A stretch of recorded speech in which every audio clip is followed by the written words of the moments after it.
নমস্কার, সবাইকে আমার ইউটিউব চ্যানেলে প্রীতি শুভেচ্ছা অভিনন্দন জানিয়ে আজকের ভিডিও শুরু করছি।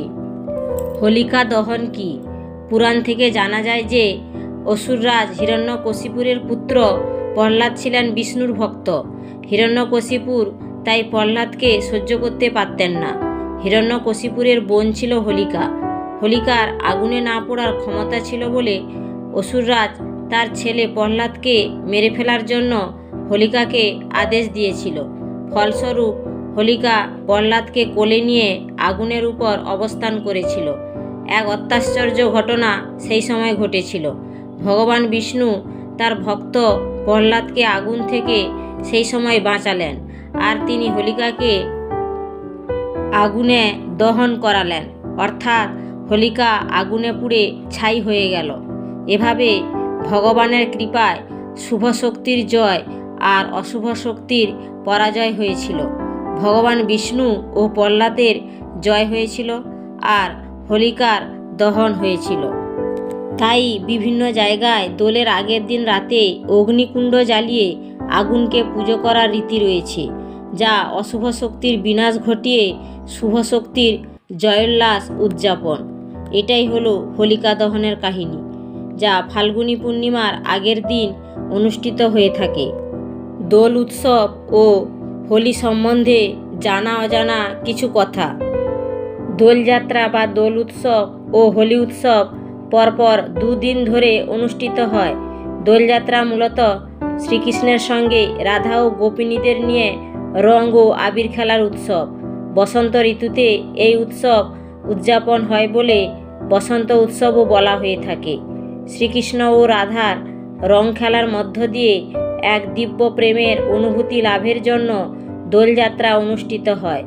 এর পেছনে এক পৌরাণিক কাহিনী আছে। একবার শ্রীকৃষ্ণ ছোটবেলায় তার মা যশোদাকে কান্না কান্না মুখ করে বলেছিল, আমি কালো রঙের আর রাধা ফর্সা রঙের কেন? তার প্রশ্নে, অর্থাৎ শ্রীকৃষ্ণের প্রশ্নে যশোদা মা কষ্ট পেলেন। তারপর এক পাত্রে বিভিন্ন ধরনের আবির নিয়ে এসে তার ছেলের মুখে ও গায়ে রাঙিয়ে দিলেন এবং শ্রীকৃষ্ণকে বললেন ওই পাত্রটি নিয়ে গিয়ে ইচ্ছে মতো রাধাকে রাঙিয়ে দিতে। তার ফলে শ্রীকৃষ্ণ আনন্দিত হলেন ও রাধার কাছে গিয়ে আবির নিয়ে মুখে ও গায়ে রাঙিয়ে দিলেন। এভাবে রং খেলা শুরু হয়েছিল। এরপর থেকে দোল উৎসবের সূচনা হলো।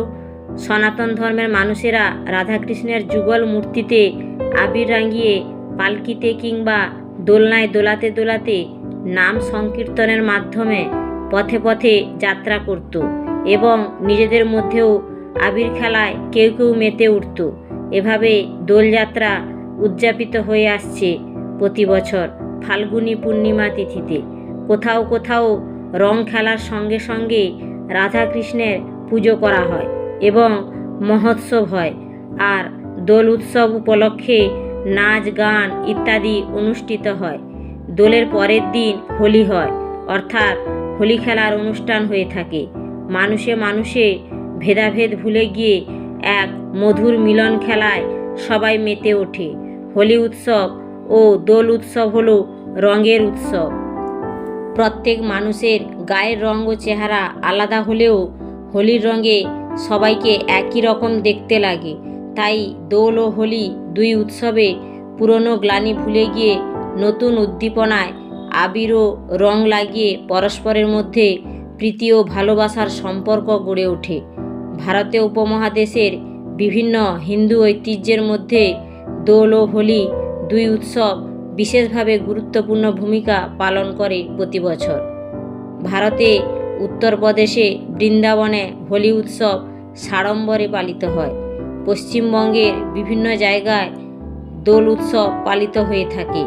কয়েকটি উল্লেখযোগ্য স্থান হলো, যেমন বীরভূমের শান্তিনিকেতন, নদিয়ার শান্তিপুর, নবদ্বীপ, পূর্ব মেদিনীপুরের মহিষাদল রাজবাড়ি, কলকাতা জেলায়, দক্ষিণ চব্বিশ পরগনা জেলায়, এছাড়া অন্যান্য জায়গায় ও দোল ও হোলি উৎসব প্রতি বছর পালিত হয়।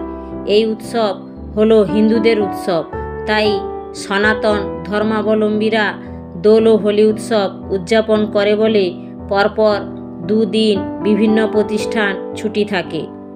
ভিডিওটি দেখার জন্য অসংখ্য ধন্যবাদ। সবাই রাধাকৃষ্ণের কৃপায় ভালো থাকুন, সুস্থ থাকুন। ভিডিওটি ভালো লাগলে আপনজনদের শেয়ার করে দিবেন।